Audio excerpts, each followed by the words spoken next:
Very warm welcome to all of you. Literally, I would say warm welcome because I am sitting here in my home in Pune and it's quite warm.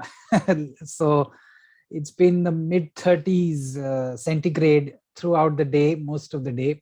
It is slightly cooler now, around 27 degrees, much more comfortable inside than outside. But there is a small breeze blowing, and so it should become pretty good pretty soon. I hope it's good wherever you are. My name is Sandeep, and I will be um, talking to you today for a few minutes about program management, specifically benefits management in program management. Before I do that, though, a quick introduction may be in order. Try to make it quick. If it is not quick enough, please keep me honest. Everybody likes to talk about themselves, so do I. This is my picture.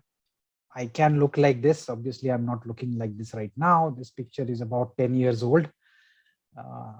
And basically, I'm an engineer turned into a manager. I always enjoyed the process side of things more.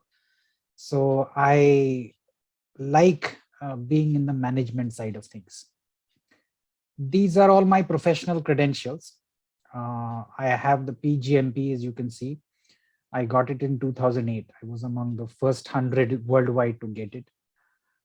I like sports, outdoor activities. I like trekking, mountaineering, and I spend a lot of time these days, especially since I quit my full-time job and started doing this for a living. I spend about 50% of my time working as a volunteer on social causes. And even when I do that, I advise NGOs on managing voluntary programs. And those are amazing programs to manage. So that requires a whole different session, voluntary programs.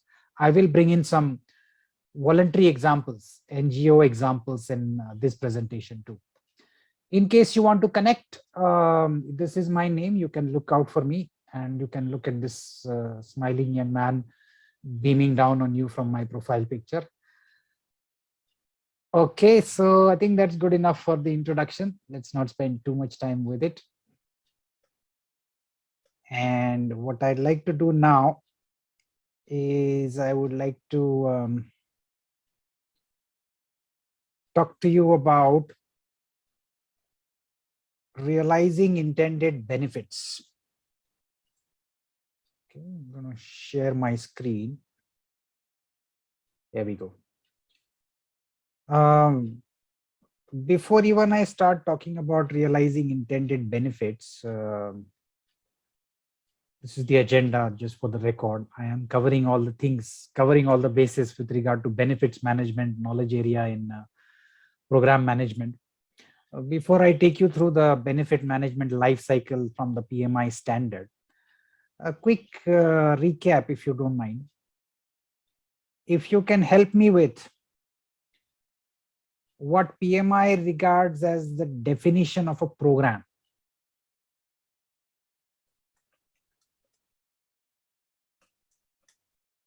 What is the definition of a program? I'm not looking for an exact memorized sentence, but what are the key elements of what makes a program? Can anybody help me out with this? What's a program?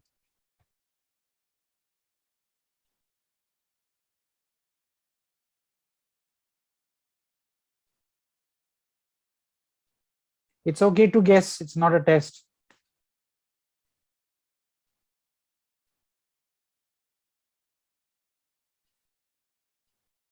In fact, this is going to be the pattern of the session today. I'm going to try to do little talking, as little as possible, and I'm trying to draw upon your wisdom, the immense experience that all of you have. A program, just to get everybody started, and you can chime in, is a group of projects. Would you agree? A single project, no matter how big it is, it does not make a program. So it's a group of projects, group of related projects. What else is the definition of program according to you?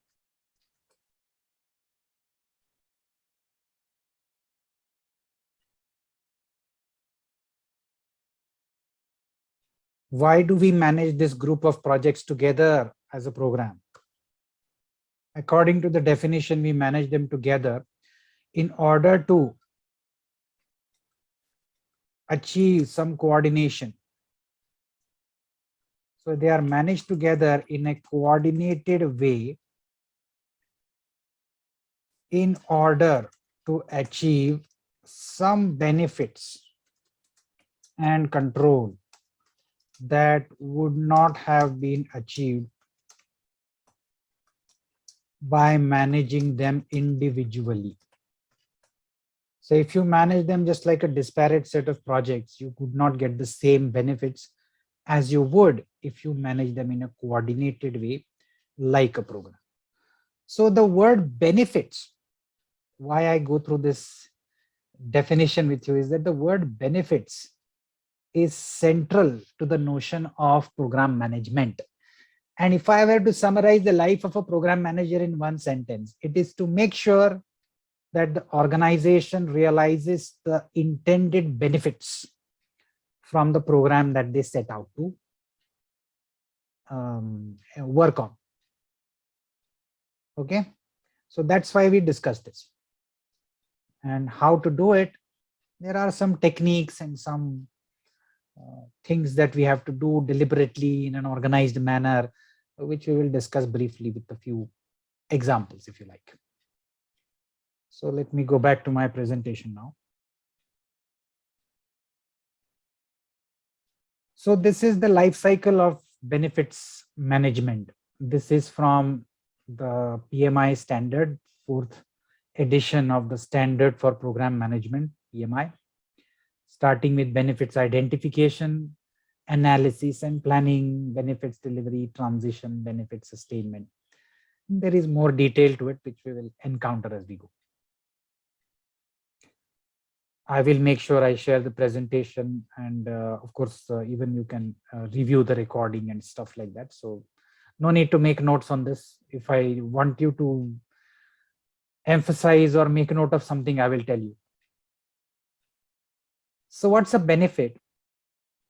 The standard defines benefits as any gains and assets realized by the organization and other stakeholders as a result of the outcomes delivered by the program.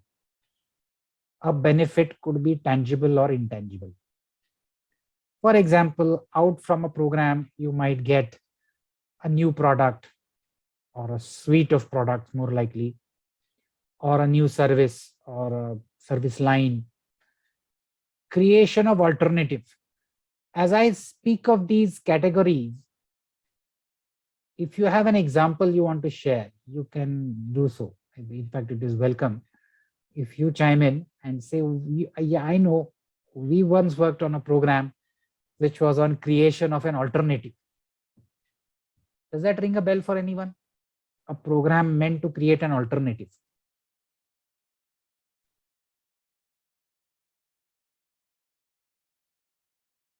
Any example you can think of for this?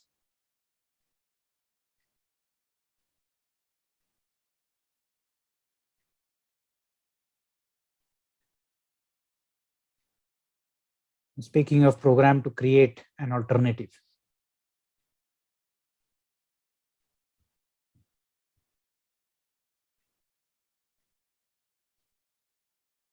Right now, India as a nation is working on creating alternatives, sources of energy.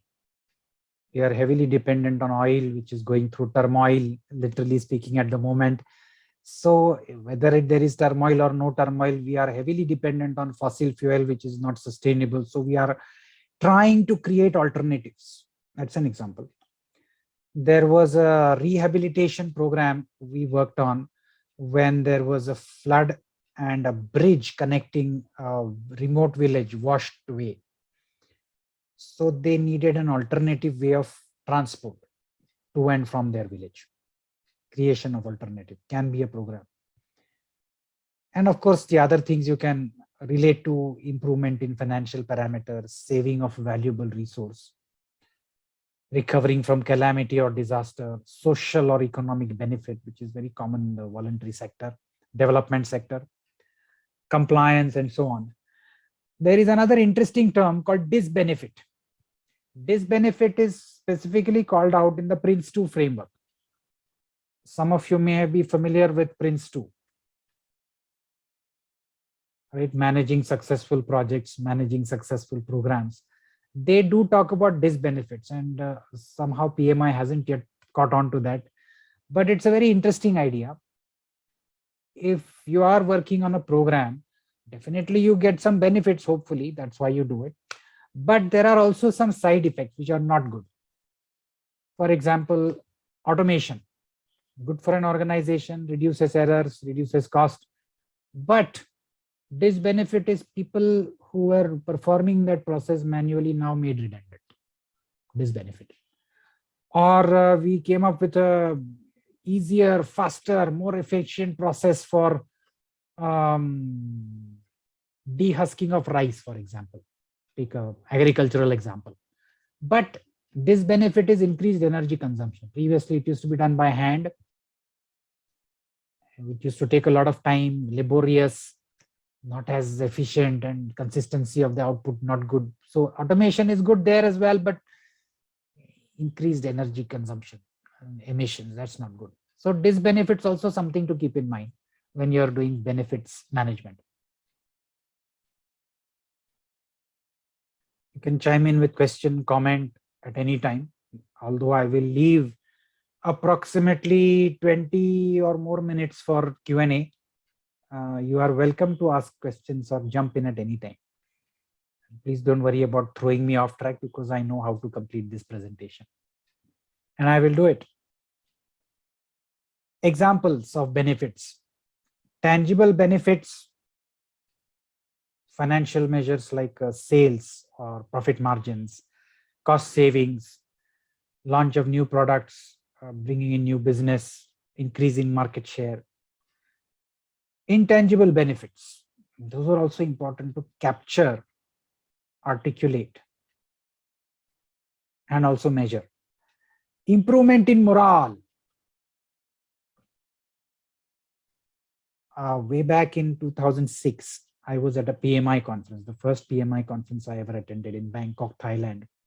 It was an amazing conference. Of course, Bangkok is a great, amazing city. One of the speakers was from NASA. You might be aware of this. Many of the project management standard artifacts are drawn from NASA. NASA has a lot of experience in project management. So he was from NASA, and he gave an example or narrated an incident. There was an accident, a space shuttle accident, because of which the space shuttle program was in the doldrums, and NASA went through a very bad period. Fatal accident, state of shock. The President of the United States at that time, President George W. Bush, visited NASA to cheer up the scientists and the staff, and everybody was expecting him to make a John F. Kennedy type speech where he would give a clear objective saying, we want you guys to put a man on the moon and bring him back safely, and I want you to do it in this decade. But George W. Bush didn't say anything like that. In keeping with changing times, he said, I know this is a setback, but I want you guys not to worry about it. These things happen. I want you guys to go out and build a space program that would make America proud. Now you are a program manager. Go figure out the meaning of that sentence. Make America proud. Improved morale, not just of the agency, but of the general population. It's an intangible benefit. Is it important? It's important enough for the president to give this mission to NASA. Do you do programs to improve the morale of the team, improve the morale of the general public? We do it all the time in the voluntary world. Programs done to improve capabilities of the team, of the organization, developing some new technology which may have some benefits in the future. Customer satisfaction, doing something special for a customer and stuff like that. So intangible benefits, perhaps the neglected ones, but you got to keep that at the back of your mind, not only at the back of your mind, but also document it in the benefits register and find ways of measuring it. We'll figure out how we do it. So here is my request to you. You can be as liberal with your brainstorming as much as you can. Try and type in the chat message and make sure you send it to everyone. What are all the tangible as well as intangible benefits you have delivered through your project or program? As comprehensive as possible. We just looked at some examples, but that may not be a comprehensive list. Whatever you have delivered. I'll wait for 1 minute to see what people contribute.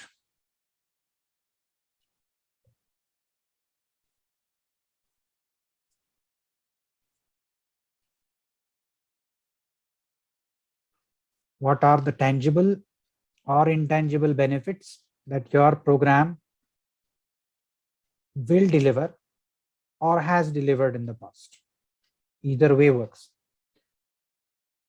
This is literally the first step in benefits management, realizing intended benefits, to know what benefits you are expected to deliver.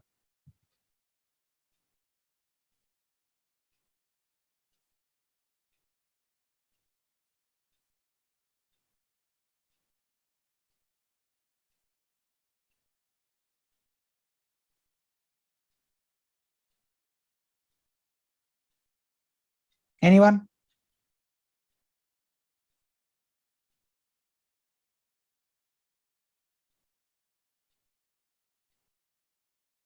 Common platform software for multiple customer projects. Very nice, Madhu. So there's a product you're talking about, which will be a common platform shared across. Very nice. I like that. Thank you, Madhu. Anyone else? I'll wait for half minute more. If you are gathering your thoughts around it, tangible as well as intangible. Come up with at least one, even if you don't want to share publicly, keep it at the back of your mind, because we will use it later to go through the rest of the steps in the benefit management life cycle.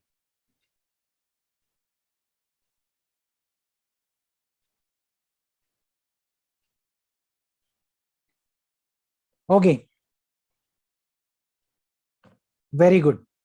So let's continue then. If you haven't yet completely thought through or articulated, keep it at the back of your mind, because we are going to come back to it.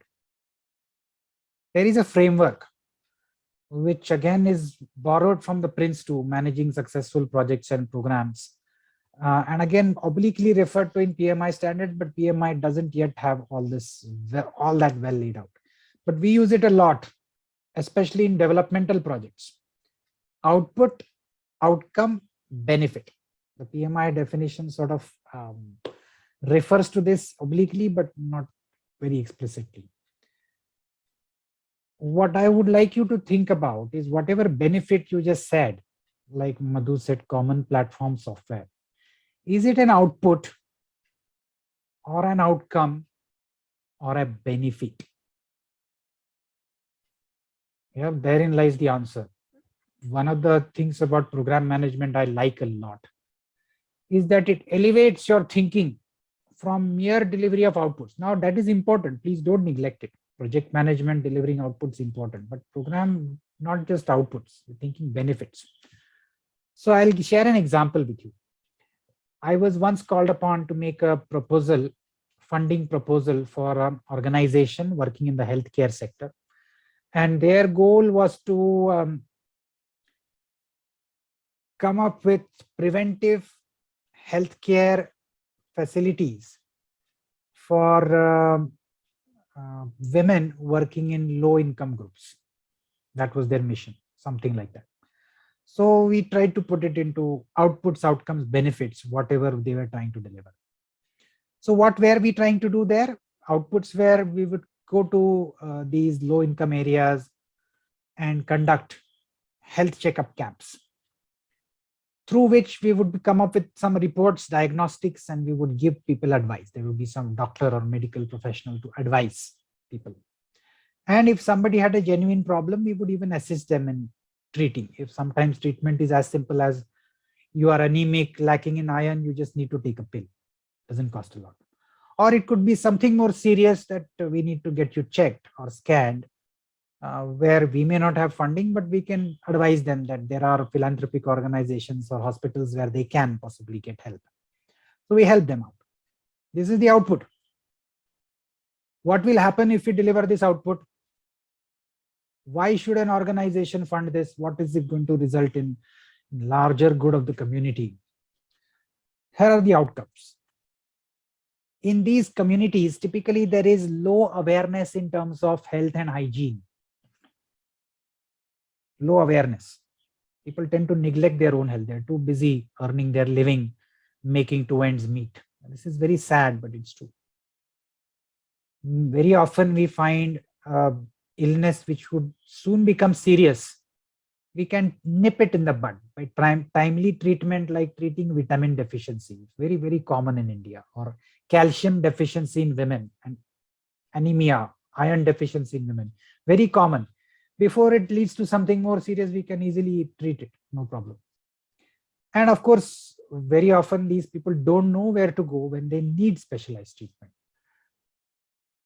For example, they don't even know there are charitable hospitals which can treat for cataract. Old people can't see, and they think that this is now my fate and I cannot do anything about it. But there are people who are ready to treat you. So we can get them access and help them lead more meaningful, healthy lives for longer. Okay, we achieve these outcomes. What is the benefit of that? Benefit to people, benefit to society, economy, all those good things. Hopefully, we should see reduction in mortality rates.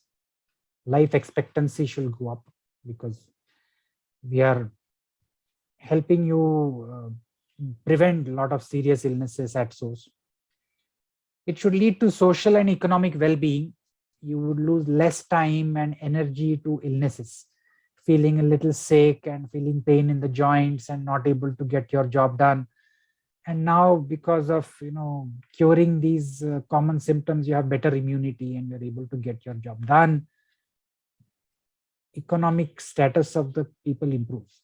In general, we found, this was a study we did, people in that group tend to lose at least 2 days of work because of preventable illnesses. Think about it. Preventable illnesses. They are typically people who work on daily wages.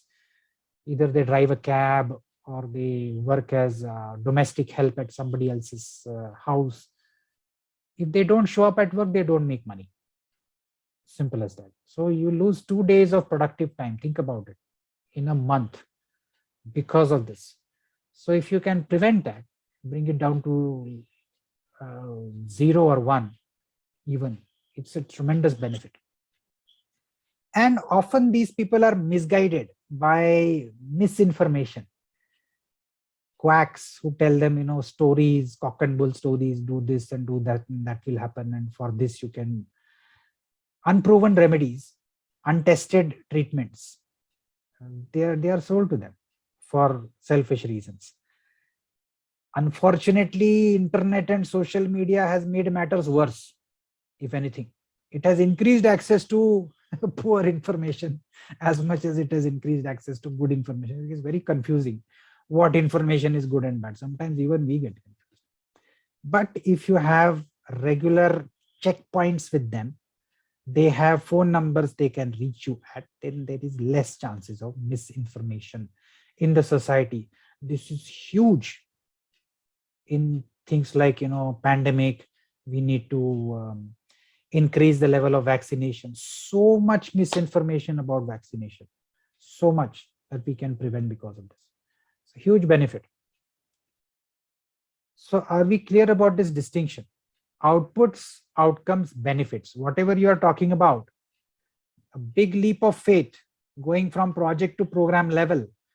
Are we still thinking outputs, or have we started thinking about benefits? What does it lead to in the end? As an organization, you have to think of benefits. Question: can benefits be non-measurable? Yes, they can be. I wouldn't say non-measurable entirely, but hard to measure. Definitely, we have them all the time uh, in the voluntary sector, especially, but even in corporate world. For example, how will you measure less misinformation? Very hard. Um, but yes, there are those things. In fact, now that you mention it, maybe you have heard about this sentence, maybe you haven't. There is a quotation attributed to Einstein. I don't know if Einstein actually said it or people just say Einstein to make it sound credible, but it's a good sentence, so I will share it with you. Everything that counts cannot be counted, and everything that can be counted does not really count. Think about it. It's a very wise sentence, isn't it? There are so many things you can measure, but does it really matter? So much data floating around under the garb of big data and analytics. So much data, overwhelming. Does it matter? Maybe it does, maybe it doesn't. No, I think half of it doesn't. And what really matters, can you really measure it? So, philosophical question.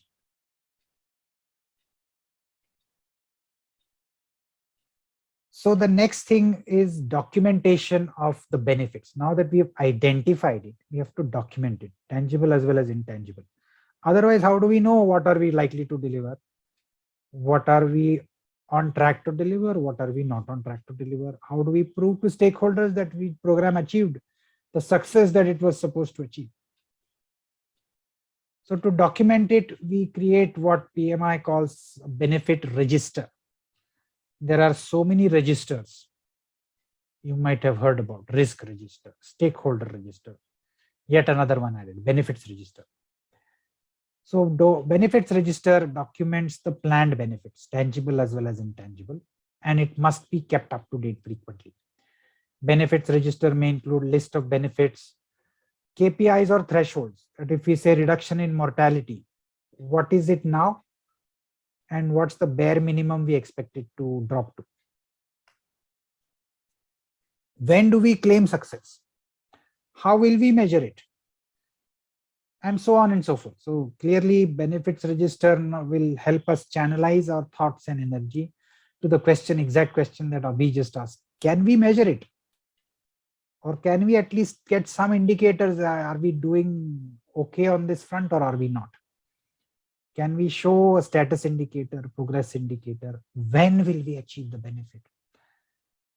And last but not least, who is responsible for achieving that benefit?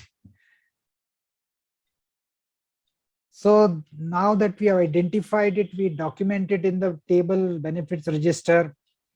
We got to make a benefits realization plan. How will we achieve the benefits? What do we need to do to achieve the benefits or measure the benefits? So there needs to be a clear plan to achieve the benefits, specifically which output will be produced that will lead to the benefit, following the output outcome benefits framework. What are the metrics and who will do what to achieve it? Also, how will we transition and sustain the benefits? We created a health camp. We gave bunch of reports, health reports to everyone. How do we make sure that people regularly get themselves checked and tested? Are they going to rely on us to come back every 3 months? So one of the aspects of transitioning and sustainability we worked on was to create volunteers within each community who are a little bit educated and somewhat working as maybe as a nursing staff at a hospital, who know a little bit about medicine, who act as volunteers, who will watch out for the community. And if ever they feel a need, they will find some organization to conduct a camp and have mass testing done, or they would encourage specific people to go get themselves tested. So that doesn't rely on us anymore. Member of the community doing it themselves. That's the best way to sustain it. Likewise, what are you going to do to sustain the benefits that you delivered, hopefully? So here is the next exercise, and maybe you can do it offline. For all of the benefits that you thought about when we were identifying benefits, how will you achieve those benefits? For example, if one of the benefits was increase brand value or improve the morale of your team or make America proud, how will you achieve it? How will you measure it? How do you know that Americans are feeling proud or not? Will you go ask them, do you feel proud of being an American? Similar question was raised at Indian Space Research Organization, ISRO. ISRO is our NASA in India. And one of the measures we suggested we should have is how many people from top universities, students from top universities apply for a job at ISRO. Before the Chandrayaan mission, the mission to land a craft on moon, the number was approximately in single digits. All the IITs put together, there were 5 IITs at that time. Less than 10 people applying for a job there. Over this period, when they had these big successes at first of all getting a rover to revolve around the moon, and these early successes, there was so much publicity, visibility that it generated, that the number grew to dozens of people applying. So that's one indicator. So going back to Abhi's question, can it be measured precisely? I don't know, but there can be indicators you can come up with. And then to make sure you are achieving it, to make sure people feel proud about your organization, maybe you should do specific things, like you should advertise, promote your successes more. You should invite visitors more so they can themselves see, touch and feel good about it. So there are things you need to do to realize the benefits, right? So that thought process should link up. Yes, this is the benefit. What is the output and what is the outcome? I need to make sure we get to realize that benefit. Typically, achieving benefits is a long-term affair. It's not that I flip a switch and there the benefits come. You need to invest across the program life cycle. You go through the program definition and execute programs. So initially there's a lot of cost. Now this is just a hypothetical curve. It's not always like this. And only after a period of time, as the program components deliver something, some outputs, will you start to see some benefits. And hopefully over a period of time, the benefits will outweigh the costs, and then you get into the profitable zone, if you like. But this period is a period of anxiety for the organization. Will it really get what we are looking for, or is it going to be a waste of time and effort and money? It's a good question, good concern. A program manager also has to keep an eye on, are we on track to deliver benefits, to realize the benefits or not? If there is a risk, you got to flag it up.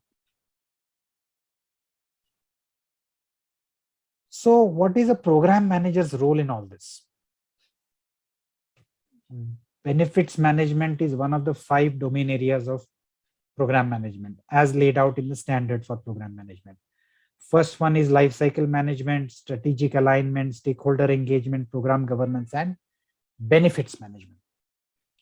So program manager is responsible for monitoring the environment and the program's objectives and benefits. Are we on track or not? Initiating specific activities, components within the program to make sure we are on track to deliver the benefits. Evaluating risks, making sure these KPIs are realistic, can be achieved. Recording progress in the benefits register. Target so much, achieved so much, and this is what will happen next time period. Reporting on it to the stakeholders. Integrating the output of multiple projects, and they are called components in the program management standard. Integrating output of components to deliver benefits, and ensuring that the expected benefits are aligned with strategy. This will make sense and organization will value it enough. One framework for measuring benefits is called the balanced scorecard. Some of you may have heard about it, used it. If you haven't, then it's a good way for you to measure in a holistic sense all the various benefits. The original version of the balanced scorecard was presented by Kaplan and Norton. It's quite famous. You can look up, and there are books written by them on the subject.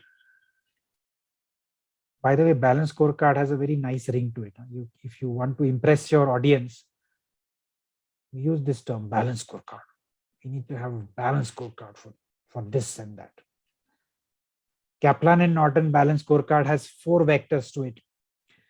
Do you have financial success?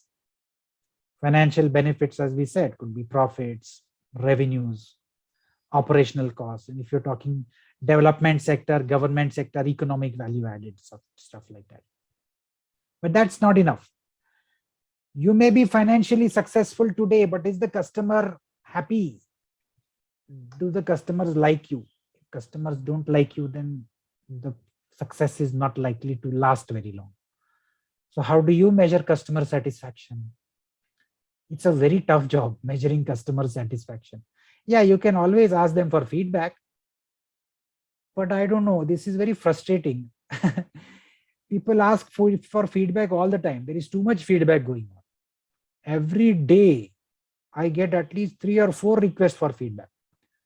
In a few minutes, I'm going to ask you for feedback. How do you like this session? This morning, my car came back from the service station. How did you like our service? I raised a complaint on the mixer grinder in the kitchen, and they gave 2 different surveys. How do you like your service, our service? I took a cab, and Uber also asked for feedback about driver. I'm sure they asked the driver feedback about me also. There's too much feedback going on. I often don't even think when I give feedback. A better indicator for me is how often do customers come back to you? How many repeat customers I have? And of course, if you are working in the social sector, how much social benefit the community derived and willing to acknowledge. But even that is not enough. If your internal process is inefficient, error prone, lacking in quality, then eventually the whole house will come down.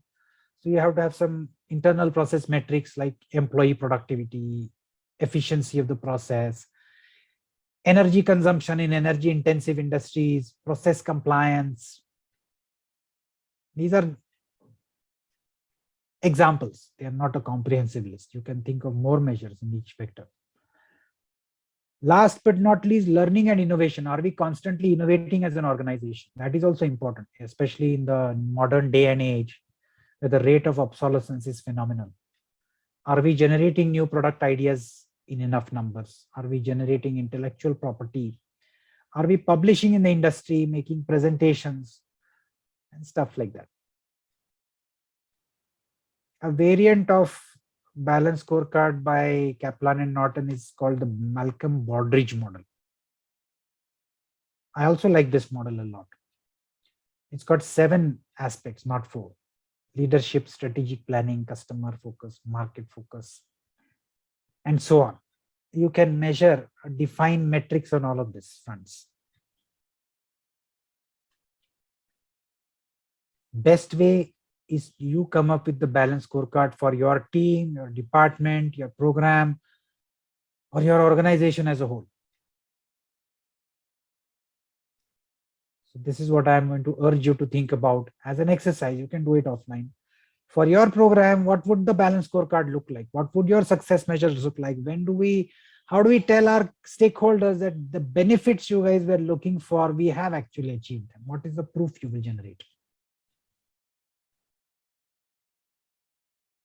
So I'll stop at this point. We've got about 20 minutes left. Quick summary. The program is a big investment on part of your customer or your organization. And the program manager needs to ensure that you are at least aware of the expectations of all the stakeholders what benefits they are expecting. These benefits must be identified early and continuously and maintained in the form of a benefits register. You got to link these benefits to specific activities within your program to ensure we are able to realize these benefits.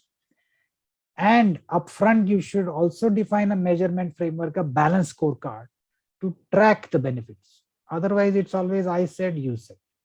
How are we doing with this program? Oh, great, fantastic. But I don't think we are on track. Now we are in trouble. As a coach consultant, I get into that situation a lot. Sandeep, how is our agile transformation program going? Oh, fantastic. Brilliant. But I don't think we are agile. Have we agreed about what agility will give to you? What benefits we will derive from it? If we haven't agreed in advance, we are going to have this conversation. It's a difficult conversation. Instantly, I'm now worried, will my client pay me or not? Tell me about that first. Anyway, so let's pause at this point. I would like to invite questions, comments, or any of your experiences if you want to share as well.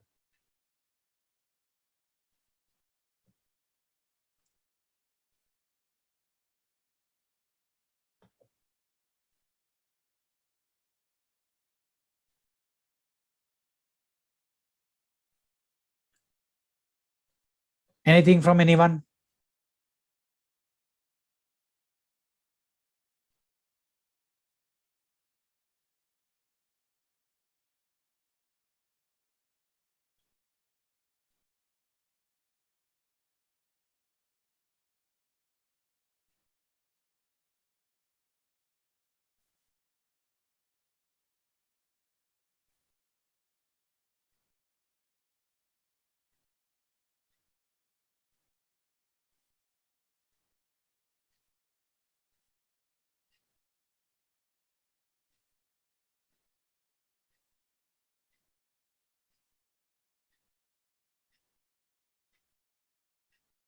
What was the benefit you were expecting to get from this session?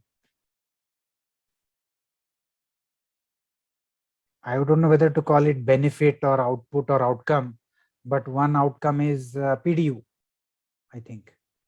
Some of you may be interested in it. So there is a claim code I will share with you. Give me a minute. As you are thinking about questions, you can actually get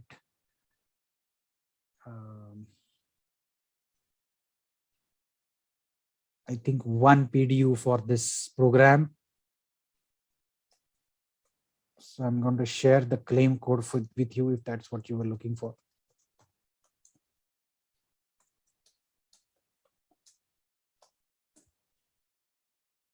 What should be the timeline for benefits realization? Good question, Madhu.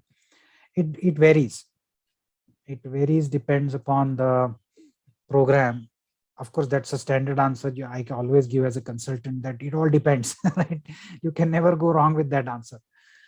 For example, when I am working on a program, let's say on healthcare, in the healthcare sector, improving healthcare and quality of care and stuff like this, typically it's a long term that we see the benefits. It's not uncommon for a healthcare company to spend 3, 4, 5, 10 years on research on a product or some new therapy that they are coming up with, and then eventually they start realizing the benefits. So it varies a lot.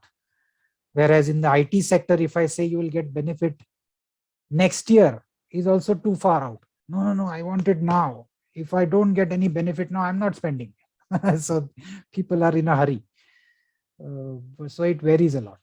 In the IT sector, any payback period more than 1 year doesn't sell. People are not interested. Do you agree with that? Do you have an opinion on it as well?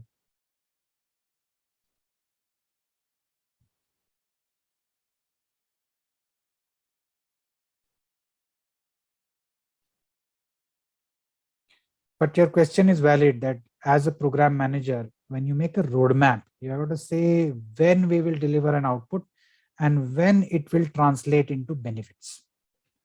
That's critical, right? So for example, we created a check dam in a village to store water, but water will come in the dam only during monsoon. And through that water, additional storage of water, people will raise one additional crop, and to get the realization from the crop will be another 6 months. You got to make them aware. You got to wait at least a year to see some benefits. Don't expect that I'll build the dam and tomorrow your income will increase. Not going to happen. So you got to set realistic expectations about benefits and timeline as well.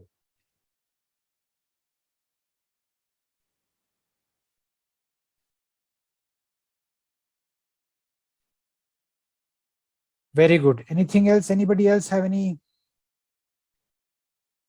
Oh, there is a question. What if your expected benefits are not met at the end of the program? Then you should question whether the program should continue or should be wound up.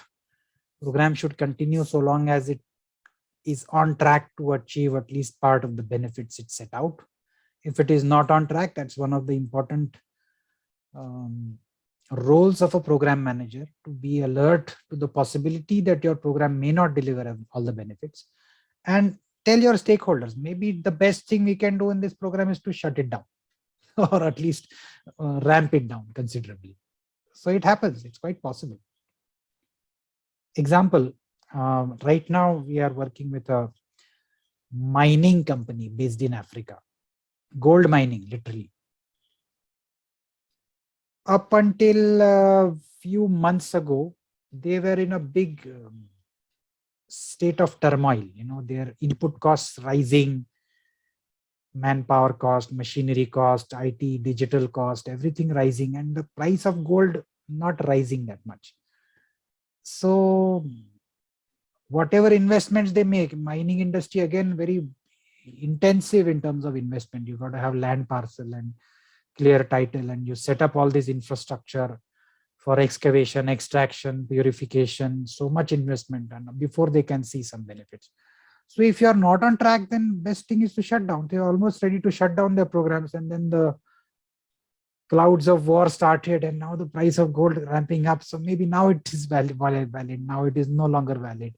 So this churn happens a lot, and program manager needs to be alert when that happens.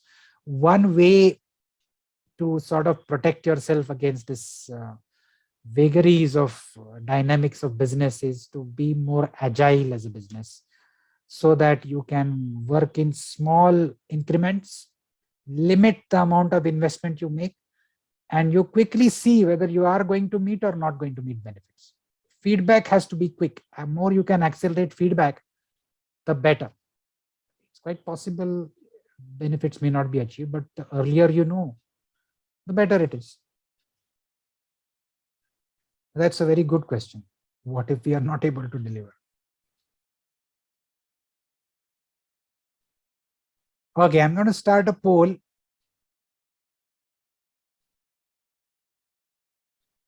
And do respond to the poll. And if you don't have any other questions, then you may then leave the session. But I would request you to answer the poll before you go.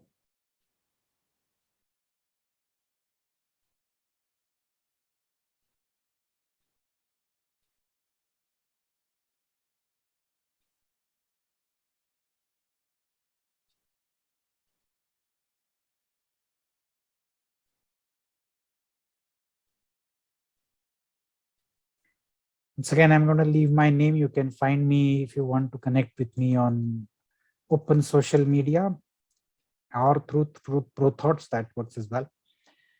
Wish you all the best if you want to leave. And thanks for your participation in today's program.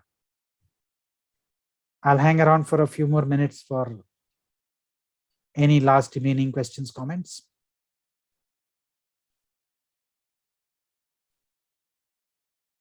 Thank you, Hari.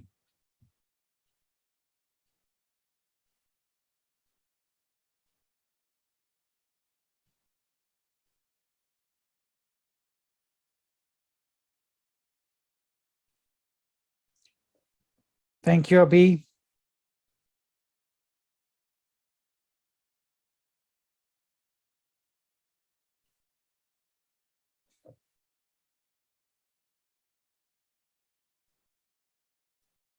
Thank you, Madhu.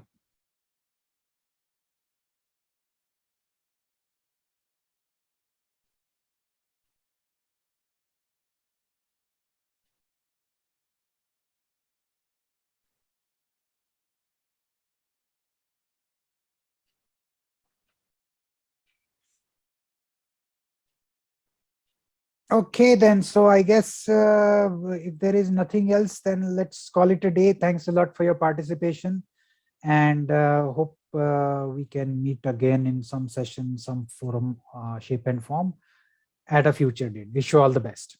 Thanks a lot.